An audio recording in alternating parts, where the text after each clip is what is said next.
here has, as Chris was talking earlier, I'm going to pick up where he left off and get a little bit more practical about your passions. Who here has dreams? Who here has passions? Let's all raise our hands. And often what I find, generally with everybody, but even with leaders, is that though we can have dreams and passions, it's often hard sometimes for us to articulate those things and to really define what those are and to have a clear vision for what it is that we want to accomplish as they relate to our values and our dreams. Hopefully I'm talking slow enough so that everyone can understand in here. And so as I think about my own life and think about growing up, and as Chris said, when we're kids, we have these dreams, we have these passions, we have these things that we think about that we want to do, and we just do them. We execute on them, and actually we learn then from our mistakes or from our wins how things work. And so I used to spend a lot of time middle school through high school. I think when I was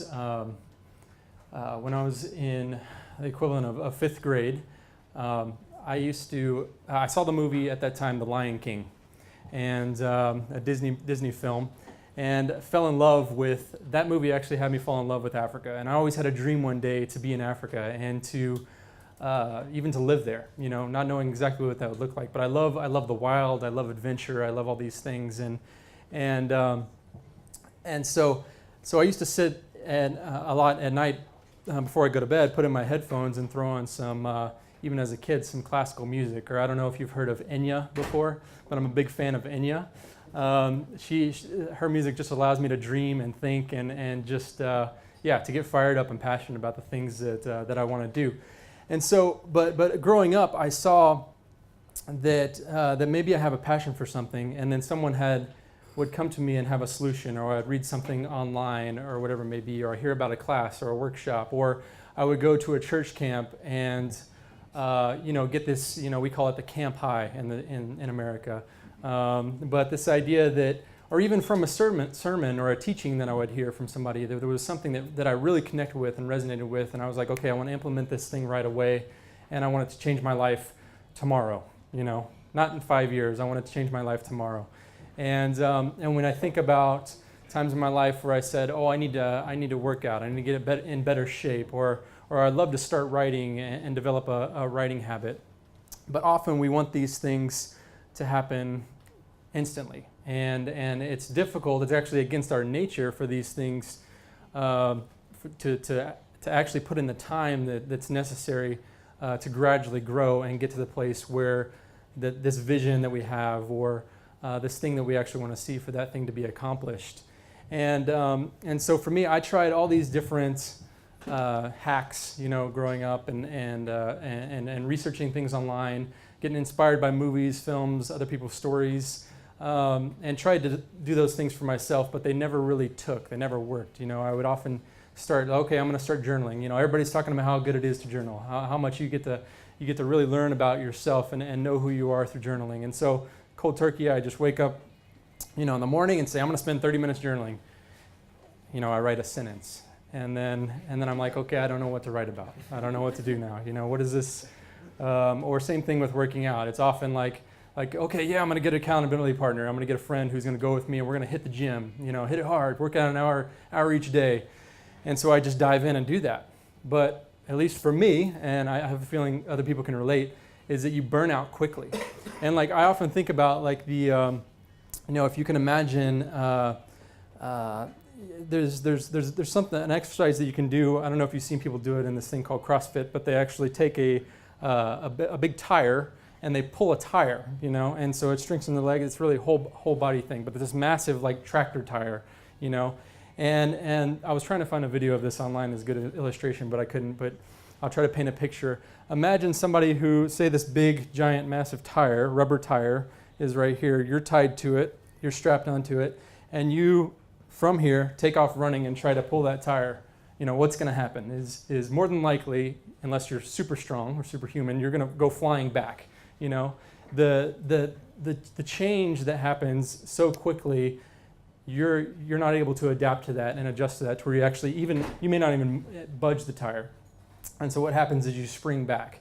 And that's often what happens as humans, and the way that we work, the way that we're wired, the way that we're created, is that rapid change often is very ineffective.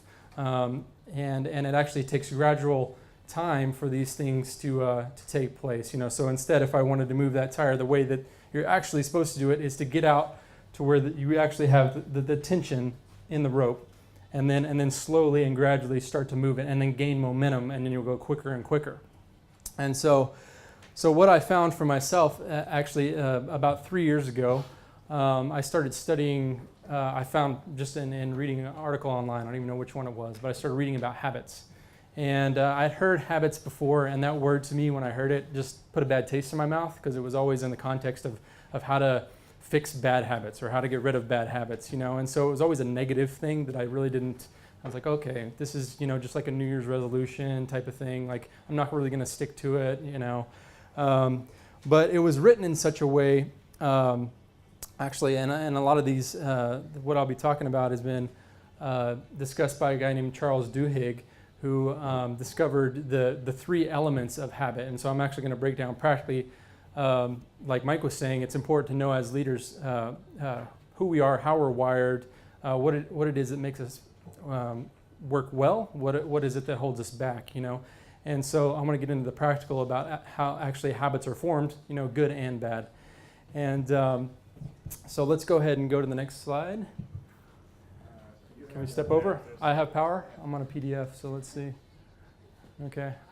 You have power. I didn't think I had power. Laura has the power. So what is a habit?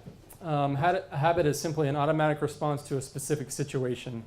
And so there's things that, when your alarm goes off in the morning, this is something, we all do something. We either have a habit to go ahead and press snooze on it 20 times and then eventually get out of bed, or we have a habit just to get up and to start our day. There's habits when I walk. Just last week I was walking down off the platform in the train station. I was overwhelmed with the smell of baked goods from one of the bakeries, and so that cued my mind. Hey, you're hungry actually, so you need food. So go and get yourself a baked good. And so that's a habit as well. There's these signals or cues, and then there's the action that you take, and there's a reward for actually taking that action. And these are how we get into the rhythm of good and bad habits. So we can actually move forward to the next slide. Okay, yeah, right here. So how habits are formed. So number one, the reminder or the cue. So the thing that actually signals you to go forward, and this can be anything from an emotional response to something to actually physically seeing something or hearing something, or physical pain. These things cue us to actually do something next. We got to take action on what we were just cued. What just made us start that action. And then you go into the routine, which is basically what you do in response to this cue and this reminder, this notification, And then the third thing is the reward that you actually get from this. And again, we're always, biologically, we're created to actually go after things that give us joy, or actually go away from things that are going to harm us. Or go away from things that we think are going to be, or just going to have a negative impact on us in that certain situation. And so usually what happens is that we, at the same time, are also looking for a place of comfort or rest or peace, and often in situations. And so in good habits, bad habits, these three things are there. And so you can go ahead and move forward to the next one. And so speaking more about the reminder, in his book, The Power of Habit, Charles Duhigg talks about what you need to do in order to to start installing good habits that will allow you to move forward into the things that you actually want to accomplish is use an existing habit as a reminder to start the new habit. And so let me give an example of this. So for me, I wanted to get to a place where I was waking up earlier in the morning, especially once we had our first daughter. I was realizing that actually I don't have as much time in the day as I thought, and I need to take steps to creating more margin, more time in my day. And so what is it how can I do that? And it was to actually wake up early, despite everything in me. I always said, okay, I'm not a morning person. I work best at night, all this stuff. And you know, I wanted to believe that, you know. But I was like, you know what, let's go ahead and give this a try. And so, but what I found significantly helped me to employ this habit was setting out the steps, setting out things beforehand that would remind me to take the next step, you know. And so I'm looking at, okay, what are the blocks? What are the things that will actually prevent me from doing this thing, you know? So if my alarm goes off at, 5 a.m., why won't I get out of bed? Or even thinking, what could help me get out of bed quicker, you know? So that's if you automate your coffee, you know, and that goes off, and the smell of coffee actually gets you to rise up and cues you to move forward in the next thing, then there's that. But for me, it was actually going ahead the night before and laying out all my clothes and picking things that I needed, you know, because I started to, as I would lay in bed when that alarm went off, I'm thinking of all the things that I have to do and I don't want to do to start my day. And so the more things I can put in place to really automate and to cue myself for the next thing, the better off I was. And so let's go into the next slide. So routine. So this is, the idea of starting small and gradually work up to your target. So this is actually the action that you take. You know, so when you're thinking about the picture that I had at the beginning of the presentation, a mountain, and you think about a mountain climber and somebody who wants to reach the summit, you know, they have milestones and places that they want to go, and they actually need to hit each day. But what is it that they're doing to get to those places? They're taking small steps, you know, every step of the way. And one of the biggest insights that I learned from this and in succeeding at installing new habits is to start small. And I mean, we're talking really, really small. Like, so for example, I for working out, you know, getting myself up early in the morning, first of all, and then going to actually start working out in the morning. My goal was to do 30 minutes, you know, every day. So what did I do? I would wake up and get my app ready that I was using to work out in, and then I would actually just sit there and just contemplate working out and thinking about working out. And I'm doing this because I know myself. I know that if I just start doing stuff, even if it's just 5 minutes of workout, whatever it may be, that it's actually, that's like me running with that tire and then getting pulled back. You know, even though it sounds ridiculous, it's so important to start stupid small and then actually work your way up to, okay, I do a minute today, I'll do 5 minutes, next week, and start building up really, really small. And so if you're thinking about journaling or developing a writing habit, you know, just getting down at your desk, whatever that looks like, opening up your pad and just having your pen ready and there. You know, if something comes out, if it flows, great. But if not, don't give yourself the pressure that, okay, I have to write 500 words today. You know, do what you can and then build on it from there. But this to me was one of the biggest valuable insights that I got from his book, The Power of Habit. And going on to the next slide.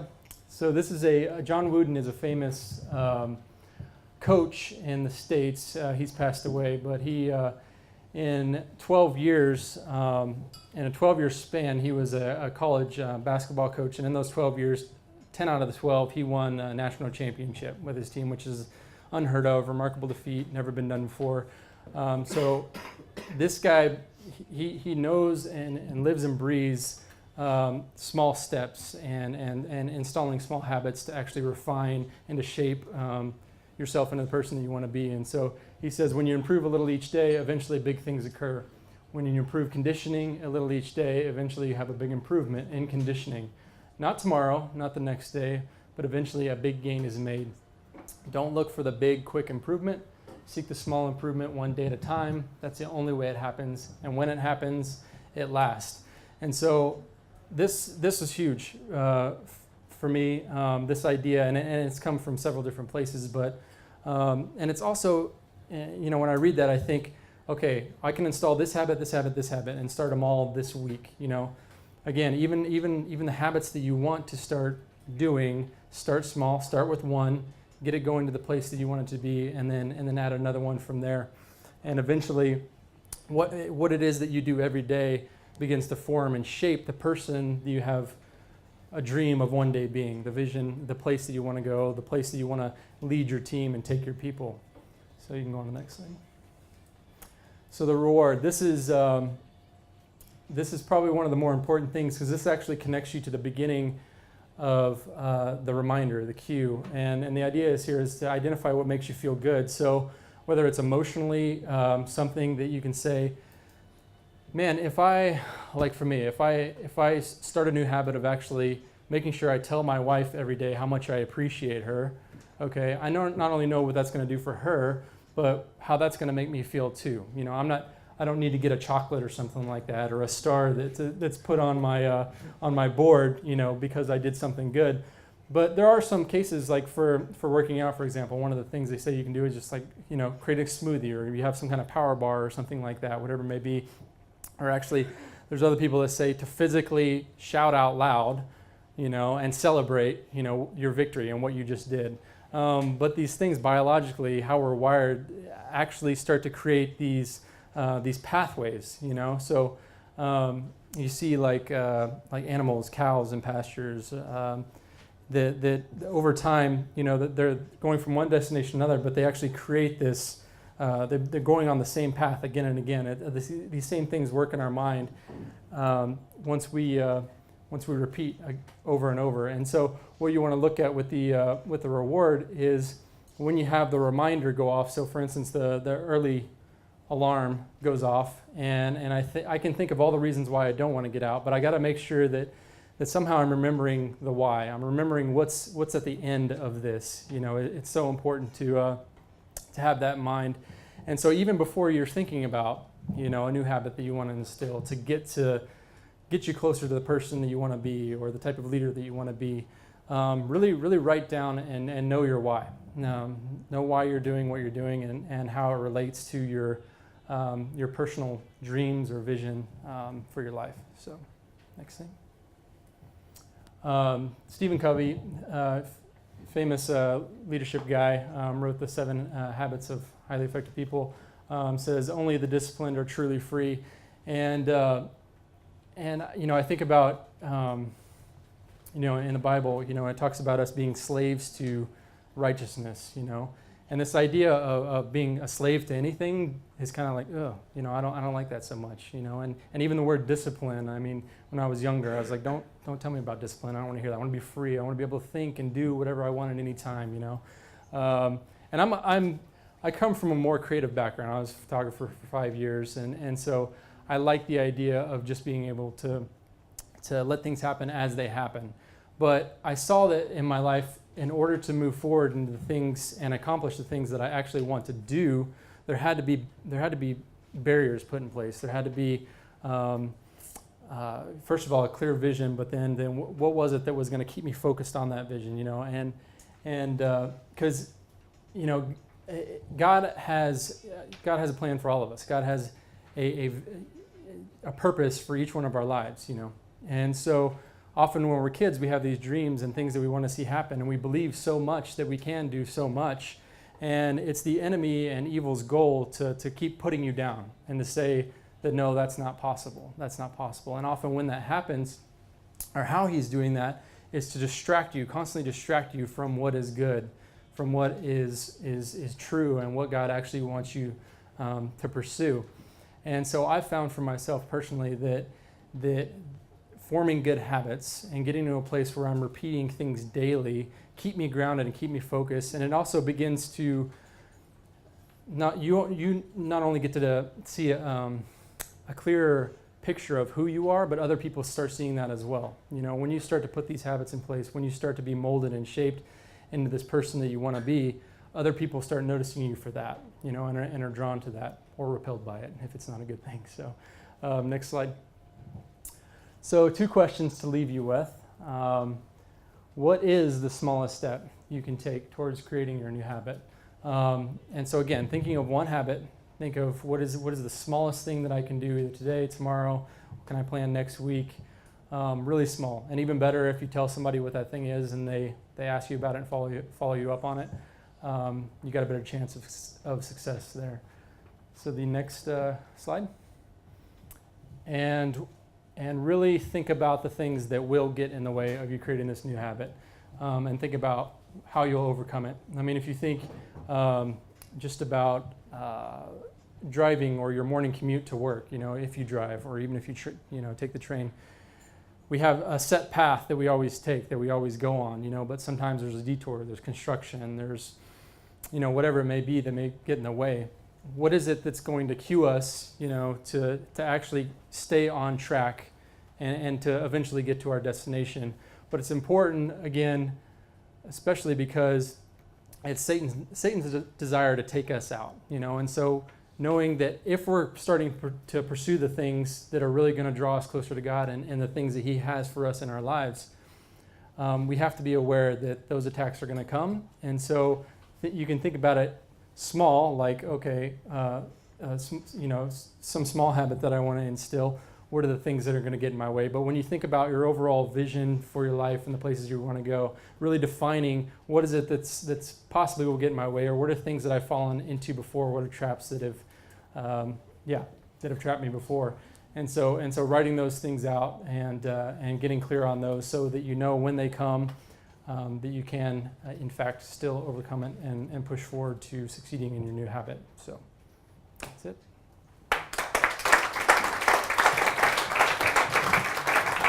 Yeah, thank you so much. I really enjoyed the talk, and I loved the ending when you talked about discipline. Mm-hmm. Because I truly believe that discipline is the basis of everything. Mm-hmm. And we mostly are scared of this word, or it's a bad word, but I think it makes us more free. Mm-hmm. And that's exactly what you said. And habit building is a huge topic of that. Mm-hmm. So I request hereby a talk from you about discipline on our next Leaders Day. Yeah, sounds good. Because I think it's really important. Yeah. One question. What is your favorite habit? My favorite habit? I would say my favorite habit is actually, well, it's kind of silly, but it's actually making a cup of coffee every morning. It's my favorite habit because one habit, again, like I was saying before, that I needed was, in order to accomplish the things that I want to accomplish in life, was to have more margin in my day, so therefore waking up earlier. And so kind of my reward to waking up early, and the thing that really gets me going, and the next cue to keep going in my day, is making that cup of coffee. And I have a whole ritual that I do for that really gets me into the zone and gets me to that place where I'm like, all right, now I'm ready for my day, now I'm ready to start. So, yeah.